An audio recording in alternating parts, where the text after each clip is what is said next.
El Palacio Municipal de Nezahualcóyotl fue por mucho tiempo el primer edificio construido con ladrillos y cemento en varios kilómetros a la redonda. Era muy humilde y de apenas un piso. Entró en operación el 1 de enero de 1964, con Jorge Sáenz como primer edil de la localidad. Cuando la ciudad comenzó a modernizarse, el ayuntamiento también, y se utilizaba sobre todo para promover obras públicas que se realizaban o se realizarían a futuro.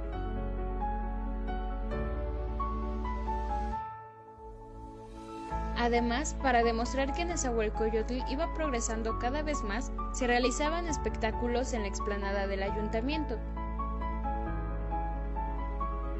Una de sus principales características es su arquitectura en forma de pirámides mexicas, en reminiscencia al antiguo señorío de Texcoco que le da nombre a la localidad, Nezahualcóyotl.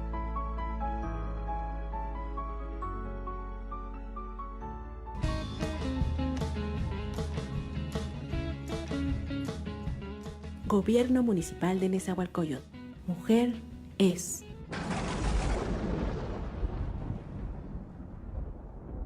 Somos las nietas de las brujas que no pudieron quemar. Somos los colores de los lápices que no pudieron matar. Somos las hijas de Juana, Rosa, Frida y las Mirabal. Somos idealistas, montoneras, guerrilleras. Somos madres, amigas, amantes y compañeras. Somos mujeres que luchan y se empoderan, que no se reprimen y viven a su manera. Luchamos siempre para vencer, caemos a veces y de vuelta otra vez en pie. Somos la fuerza de la vida, somos pasión y alegría, somos sangre latinoamericana, somos guerreras, somos hermanas, somos las hijas de la madre tierra, somos las flores de la primavera. Somos tu hija, tu madre, tu abuela. Tomamos las calles y las hacemos nuestras. Gritamos bien fuerte y agitamos banderas. No te calles nunca, mujer compañera, conquista derechos y vuélvete eterna. Mujeres. Gobierno Municipal de Nezahualcóyotl. Radio Neza, la radio de todos. Radio Neza, la radio de todos.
Buenos días, bienvenidos a su programa Mundo Enigma.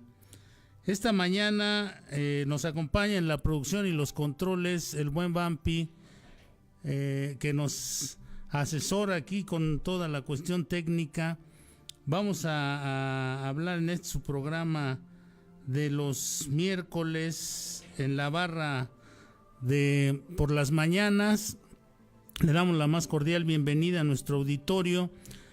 Estamos en la emisión de esta semana de Mundo Enigma.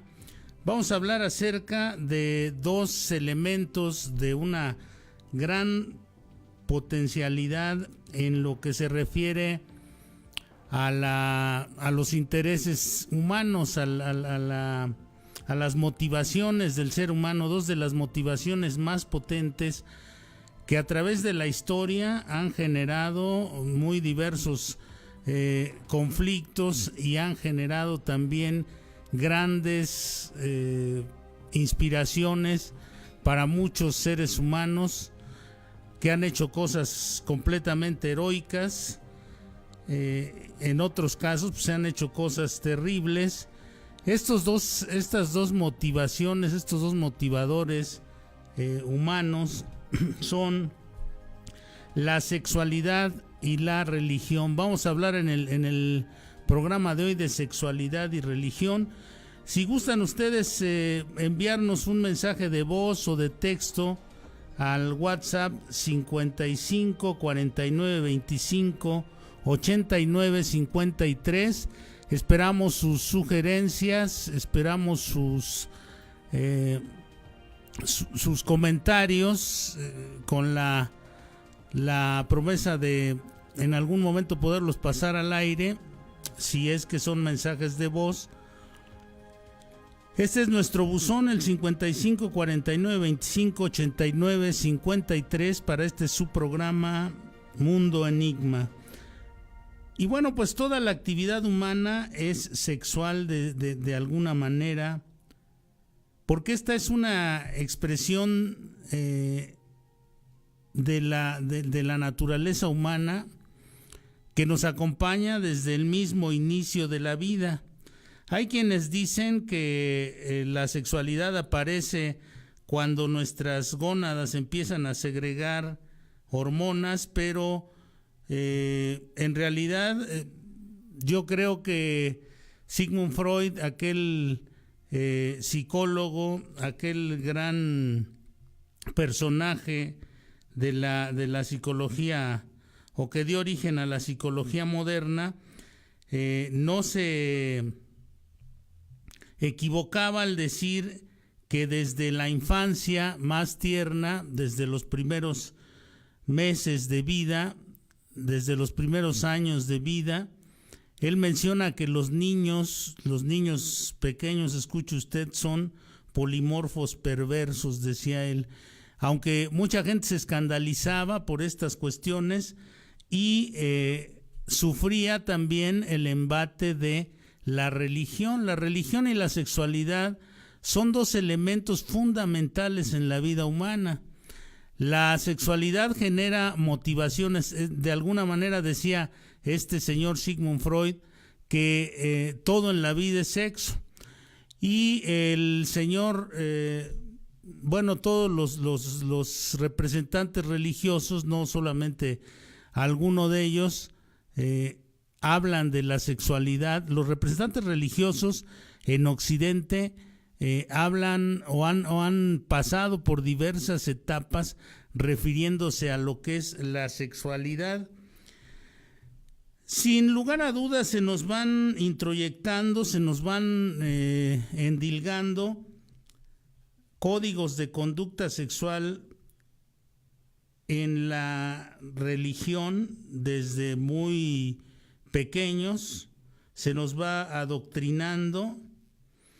Doctrina significa enseñanza, ¿no? Tiene la raíz docto, docente, que tiene que ver con la enseñanza. Entonces se nos adoctrina, se nos enseñan ciertos códigos de conducta sexual desde la más temprana infancia que tienen que ver con la religión.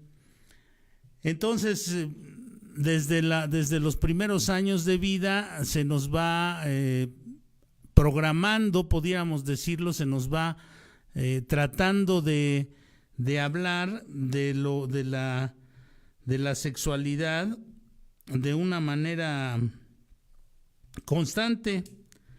dentro en los núcleos familiares, en los núcleos sociales y sobre todo en los núcleos religiosos. Bueno, pues se nos va hablando de este elemento tan poderoso. Vea usted el poder que tiene la sexualidad, tiene una esfera de dominio muy vasta que regula la existencia en muchos sentidos. Imagínense ustedes si la sexualidad no se ejerciera, si no ejerciéramos nuestra sexualidad, ¿qué pasaría si los seres humanos dejáramos de tener actividad sexual durante 50 años, ponga usted? Todos los seres humanos estuviéramos en abstinencia sexual, seguramente empezaría a desaparecer nuestra especie como especie.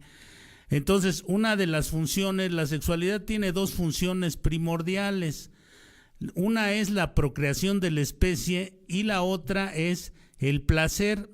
Esta segunda función del instinto sexual es la que se fue satanizando con el tiempo.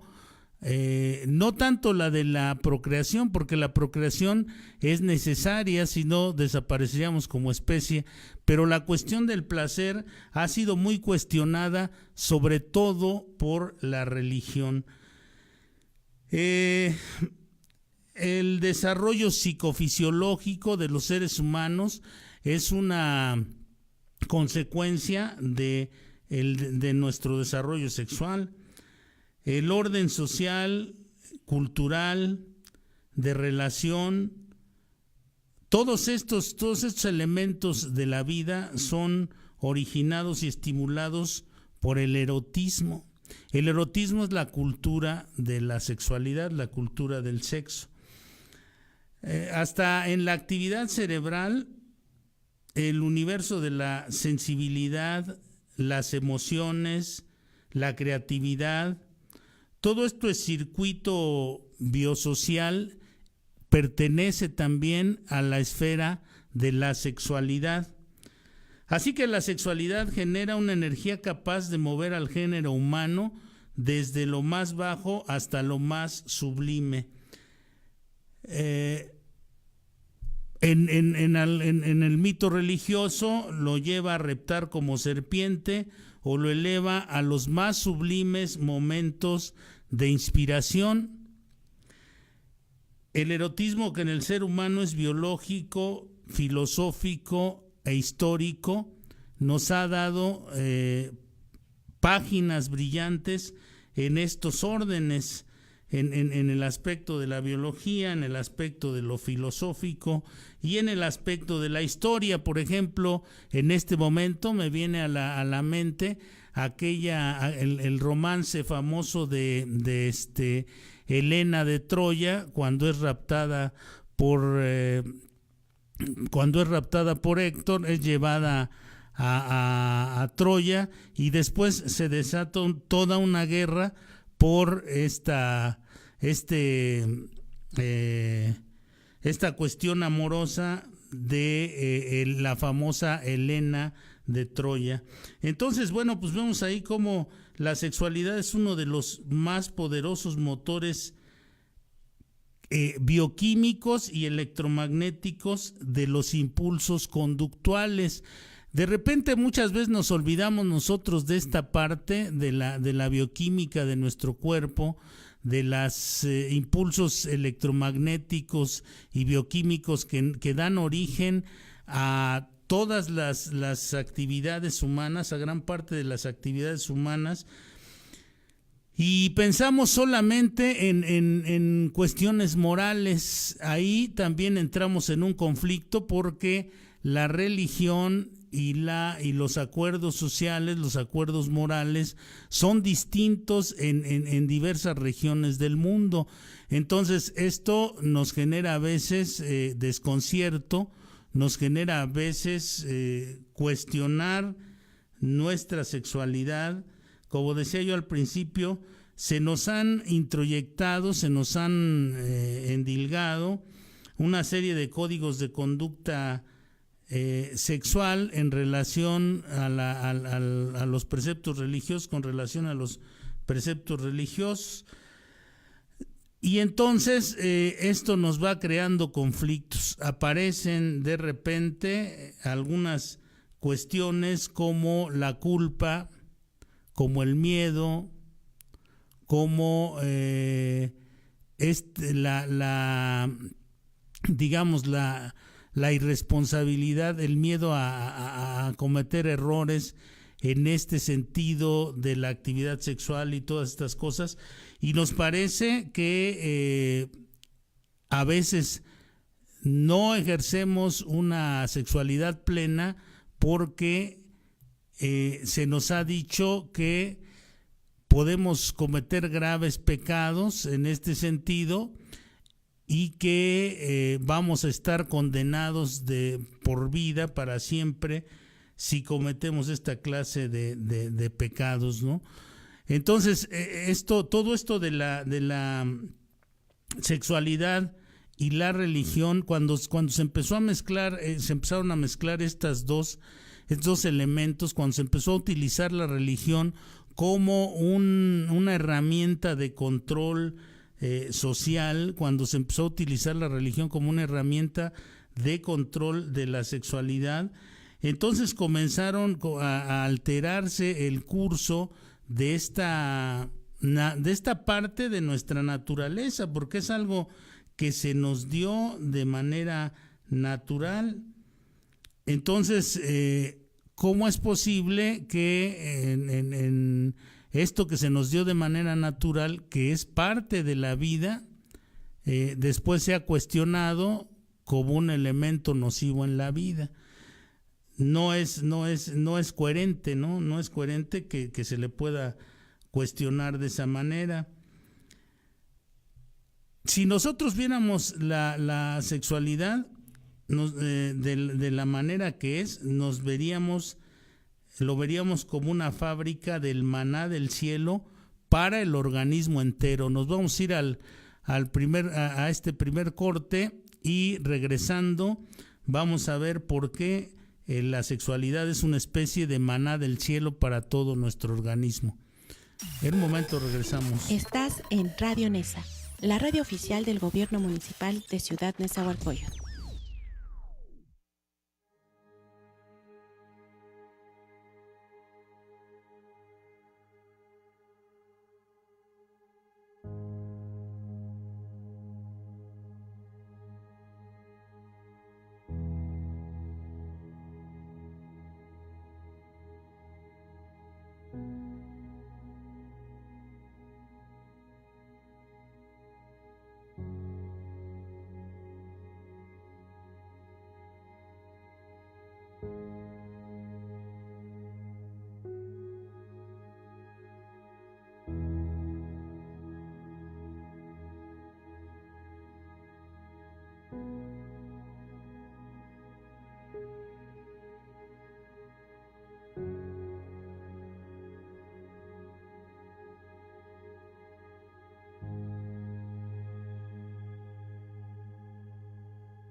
Gobierno Municipal de Nezahualcóyotl. Mujer es.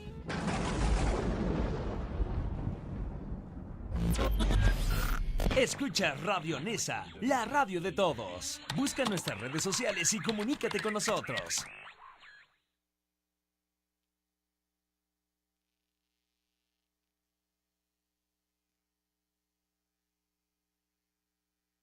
Radio Nesa, la radio de todos. Regresamos aquí en Radio Nesa, la radio de todos. Vamos a continuar con nuestro tema de hoy, que es sexualidad y religión. Y bueno, pues entonces hablábamos de que la esfera de creencias religiosas está presente también en la sexualidad y que todas estas cosas tienen un contexto de controversia. Por ejemplo, ustedes han escuchado hablar sobre el celibato, que es una de las cuestiones más discutidas, sobre todo en Occidente, en las religiones como la nuestra, donde no está permitido que hasta el momento que los sacerdotes se casen o que haya sacerdotisas. No hay sacerdotisas, aunque en una época las hubo en algunas épocas sacerdotisas que estuvieron, bueno, pues de alguna manera en la religión, dentro de la religión. El celibato fue una cuestión más bien de índole económico que por cuestiones espirituales o por cuestiones religiosas. En realidad, cuando los cristianos llegaron a Constantinopla, el emperador Constantino les permitió que estuvieran en esta región del mundo, en sus dominios, en su territorio, y que practicaran su culto religioso, pero con una condición. La condición era que no, él era un hombre muy inteligente, Constantino, y entonces les dijo que no podían ellos de ninguna manera casarse, los sacerdotes que profesaban el culto, por una razón muy específica, porque les decía que podían profesar el culto, pero que tenían que entrarle con algo, ¿no? Entonces, para que no se gastaran el dinero en mantener familia, mujer, hijos, etcétera, etcétera, se les sugirió que no se deberían casar, y entonces de esa manera se pudieron generar más recursos para poder trabajar ahí con los feligreses, poder recolectar dinero, que hasta la fecha esta decisión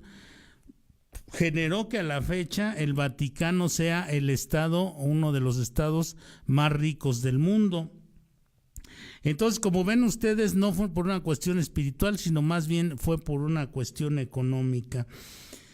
El budismo, el judaísmo, el cristianismo, el islamismo, como el totemismo, el paganismo, el politeísmo y demás cultos mágicos, hablan también sobre aspectos religiosos, pero le dan otro tratamiento. Indudablemente el advenimiento de la sexología y todas estas ciencias que han estudiado la conducta humana, sobre todo en el aspecto sexual, han revolucionado el conocimiento humano. Incluso hay que ser implacable ante el conocimiento científico, que tampoco ha escapado a los prejuicios antisexo, porque la sexualidad, como les decía, como es uno de los motores más fuertes de la conducta humana, de lo que más decía yo al principio del programa, Sigmund Freud habla de que el sexo es lo que mueve al mundo. La información sexual se convierte en el puntal y el asiento de la toma de decisiones de conciencia básica para la conformación de una conducta decorosa, de una conducta provechosa en el ser humano, ¿Qué quiero decir con esto? Que bueno, pues el impulso sexual, el impulso de nuestra naturaleza sexual es el que nos permite crear una familia y nos permite tener un motor motivacional para los logros familiares, para los logros personales, para la autorrealización. Un ser humano no puede autorrealizarse si no está ejerciendo su sexualidad debidamente. Un ser humano no puede alcanzar niveles de conciencia más altos si tiene graves problemas sexuales. Entonces, la religión en ese sentido ha equivocado muchas veces su toma de decisiones en relación con esta propiedad, con esta capacidad humana de la sexualidad. Hay algunas religiones que no, en el Corán, por ejemplo, se menciona que la mujer es el campo donde el hombre tiene que realizar sus más creativas y más, digamos que sus más placenteras y creativas faenas. Eso lo dice, también tiene un sentido y un sesgo machista este tipo de filosofía, pero es un poco más abierta en estos aspectos. Las religiones también son expresiones sexuales porque la religión de Occidente ha subyugado muchas veces a la mujer, la ha sometido y la ha convertido, digamos, en la culpable de muchas de las cosas que suceden en el mundo. Recordemos pues, el mito de Adán y Eva, donde Eva es la que le ofrece la manzana a Adán y entonces se convierte en la culpable del pecado original, es la que lleva el pecado a la boca de Adán, ¿no? Lo hace pecar. Que esto es pues completamente absurdo y completamente machista. Estas cosas no tienen una lógica humana. Si nosotros vemos el comportamiento humano, esta cuestión del pecado original y todo este mito que se ha tejido en torno a la mujer, a la sexualidad de la mujer, que dicho sea de paso ha sido una sexualidad que se ha visto siempre entrecortada, sometida y digamos que tratando de controlarla, siempre la religión, y tratando de endilgarle la culpa, el miedo, el por ejemplo no permitir o condenar que la mujer se toque a sus órganos genitales. ¿Cuántas veces hemos escuchado a las mismas mamás de las niñas decirles no te toques ahí, déjate ahí, etcétera, etcétera? Y bueno, pues desde esos momentos de la infancia están inhibiendo la exploración en el sentido fisiológico que las niñas pueden hacerse. También sucede con los varones, pero es menos frecuente. Entonces, en determinadas circunstancias se asumen posturas antisexuales que han llegado hasta la represión del sexo, es decir, en algunos momentos la religión, a pesar de que en su historia sí hubo sacerdotes, por ejemplo, que tenían otras preferencias sexuales, sacerdotes gay. Hoy, en la actualidad, hemos visto el fenómeno de la pedofilia en la religión católica, cómo ha crecido y todo esto, y aún con eso los cuerpos religiosos siguen insistiendo en que no se puede abrir más la religión a contemplar el panorama completo de la sexualidad. ¿Por qué? Si a los sacerdotes se les permitiera casarse, ejercer su sexualidad o su preferencia sexual de una manera libre, probablemente muchos de estos fenómenos horrendos que suceden no sucederían. En determinadas circunstancias, esto de la represión sexual es lo que da origen a muchos de los trastornos emocionales, mentales, psicológicos que viven y sufren todos estos personajes que están imbricados en la iglesia. Decía yo que paradójicamente el sexo es el origen de nuestras vidas y es atacado y satanizado muchas veces y se sigue viviendo como desde la perspectiva de la religión católica como una especie de tabú. A pesar de que hubo en algún momento altos prelados de la iglesia con preferencias homosexuales, hoy se condena la homosexualidad desde los púlpitos, desde las iglesias y en pleno siglo XXI. Como la religión implica poder, se mezcla en la lucha con los estados y no el sexo es una expresión de poder. Entonces la sexualidad, sin vista desde otro ángulo, es una lucha de poder, es una correlación de poder donde a veces está del lado femenino y a veces está del lado masculino, a veces está de un lado y a veces de otro. Sea cual sea la preferencia sexual, bueno, pues dice un director de la Universidad de Harvard que en esas cuestiones, un exdirector de la Universidad de Harvard, les dice a los alumnos en una despedida que en esas cosas a veces irán ganando y a veces irán perdiendo. ¿Por qué? Porque ahí hay una correlación de poder. La religión está vinculada al sexo por dos vertientes. Hablamos en el programa pasado sobre magia vital. Es la suma de la magia y el erotismo. Fíjense ustedes, la religión está compuesta, las fuentes de donde abrevó para constituirse como un elemento de la vida humana fueron la magia y el erotismo, que es casi como decir lo mismo. Es pariente de la magia, de la religión, de la magia provienen las religiones, así como también proviene la ciencia, el arte, la cocina. Fíjense ustedes, hay algo ahí muy picaresco, digamos. Dicen que las mujeres que cocinan bien también hacen muy bien el sexo. Entonces, bueno, pues si usted tiene una mujer que cocina sabroso, pues no la deje. La industria, la agricultura también provienen de ahí, provienen también de la magia, de la sexualidad, la atracción de lo sobrenatural, lo ignoto y lo misterioso, los poderes especiales, es tan grande que llega a confundirse con la condición humana.